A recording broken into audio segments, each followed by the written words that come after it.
Beard Strong 08. What's your thought on the Springfield Hellcat? I think it looks nice. I think right now, the Glock 43s, the subcompacts are really I don't want to say taking over the industry. I don't think they're taking over, but a lot of people are really interested on the subcompacts, like the Glock 43, the 43X. They're looking at, P365s, the Hellcat. And so, these gun industries or these gun companies are making guns like that because I think they're in demand, and more so in the summer, because in the summer it's kind of harder to conceal. In the summer sometimes your only choice is to go to a subcompact, and then now these manufacturers are getting smart and they're pumping a lot more rounds into these subcompacts, like the Glock 43X and the P365 and now the Hellcat. I think the Hellcat holds 11+1. I'm not sure, but it's crazy. And then everyone's doing the RMR, right? Or not the RMR, but the red dot optic cutout on the slide. And so a lot of people like that option, even though you're not going to use it. People like to have it, and I think it's a great option. It comes with a base plate, so if you're not going to run an RMR, if you're not going to run a red dot sight, my apologies. And this is what an RMR is. That's an RMR right there. That's from Trijicon. That is the official RMR. That's what they call it. But red dot optics is basically what the standard name for it, or just the general name for them. And so the slide comes milled. If you can see there's a cutout in the slide where this bolts on. You can see the two bolts right there. And so it's becoming a popular option in the gun industry and in the concealed carry industry as well. People are starting to conceal with them. And so, it's good to have it, even if you're not going to use it. And you can see right there where it's just milled. The slide is milled right there. And so, I have the base plate, so I can take that off and just put the base plate, and it just looks like a regular slide. So a lot of people like that option, and the Hellcat has it, and that's pretty cool. I've seen people, put red dot sights on their P365s, on their Glock 43s. So hey, why not, right? Why not put it on the Hellcat from the factory, kind of like the MOS from Glock.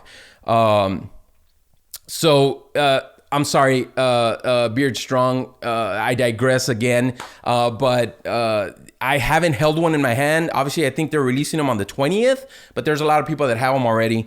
And so I haven't held one, but by the looks of it, it looks pretty cool. I have an XDS. I used to carry the XDS a long time ago.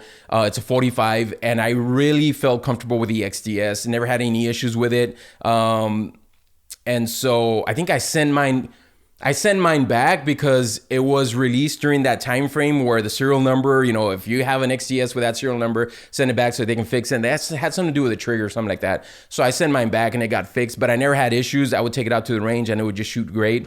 But yeah, so the XDS really felt good. I was very accurate with that. It's a small subcompact. It's a 3.3 inch barrel. And I was very accurate with it. And so if the Hellcat's anything like that, I think it's going to be a good little gun. So I think it's cool. I think it's going to be a great inside the waistband gun. And I think it's going to sell very well for Springfield. I know they came out with something before this one that didn't do well, but it was more of like a micro type gun. I can't remember the name of it. It just escapes. But this is not a micro. It's not like a P938 or a P238 or anything like that. This is a subcompact Glock 43, Glock 43X, P365 type of gun. So I think it's going to do well. I really do. So there you go. There's my thought on the Springfield Hellcat, even though I've never held one, but I've seen a lot of pictures on it. So, looks pretty cool, and hopefully it's accurate and hopefully it's reliable. Thanks for the answer. It's well worth the wait. Stevie Wonder Woman, you're welcome. You're very welcome. Great question. Ask away, guys. Any questions? Any updates on the Shield 3.0? AZ Fox 09. Yes, that's another gun holster option that we're working on, and we're hoping to get it done again, guys, don't hold me to it. I shouldn't say this, but I feel that I can be so transparent with you guys because I think Bravo Concealment has the best customers out there. You guys are so well understood and understand. And I think you guys understand because I do this. I sit down with you guys, the owner of Bravo Concealment, and I sit down with you guys and I give you insight on what's going on. And I'm real and I'm true and I'm honest as I can be with you guys. And so when I say we're hoping to get the Shield 3.0 before Black Friday, Cyber Monday, I truly mean it. Is that something that's going to happen? I don't know. We're just hoping. We're praying that it does. But this is something that's happening already. I mean, the chips are flying right now as we're talking. They're cutting steel. They're cutting metal. And so it's something that we're working on. And hopefully we can get it to you guys ASAP. I know you guys really love the 3.0s. They're great. They have a retention screw on them. They're super lightweight, but they're also very tough.